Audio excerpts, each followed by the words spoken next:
Hi, hello. This is Dr. Meenakshi Sundaram, Disha Hospital, Mahatma Gandhi Nagar, Madurai. இன்னைக்கு நம்ம பேச போற topic ஆண் மலட்டுத்தன்மை. நிறைய தம்பதியர் குழந்தை இல்லாம இருக்காங்க.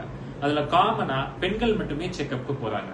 இந்த ஆண்கள் எங்க போறது அப்படின்னு தெரியல, இல்லைன்னா கைனகாலஜிஸ்டே போறாங்க. ஆண்களுக்குன்னே இருக்க டாக்டர்ஸ் தான் நாங்க ஆண்ட்ராலஜிஸ்ட், யூராலஜிஸ்ட் அண்ட் ஆண்ட்ராலஜிஸ்ட்னு சொல்லுவோம். நாங்க ஆண்மையியல், ஆண் மலட்டுத்தன்மை, ஆண் விரைப்புத்தன்மையின்மை இது பார்க்குற டாக்டர்ஸ்.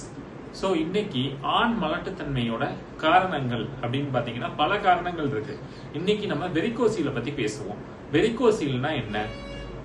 விரைக்கொட்டையில மேல இருக்க நரம்பு முடிச்சுகள் சுருண்டு இருக்கிறதுனால அதிகமா சூட்டை கிளப்பி டெம்பரேச்சர் ஏறி 1-2 டிகிரி செல்சியஸ் ஏறுறதுனால விந்தணு குறைபாடு ஏற்படுது.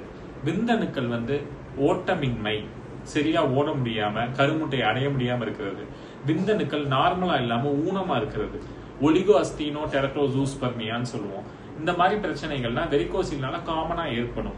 சோ இந்த பிரச்சனை சர்ஜிக்கலி கரெக்டபிள். ஒரு சர்ஜரி பண்ணோம்னா இந்த பிரச்சனை முழுமையா நிவர்த்தி அடையும்.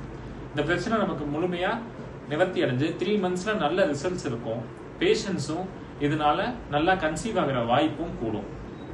சோ இன்னைக்கு வெரிகோசீலை பத்தி பார்ப்போம். அடுத்த வீடியோல அடுத்த காரணங்கள் என்ன ஆண் மலட்டுத்தன்மைக்குன்றத பார்ப்போம். தேங்க்யூ.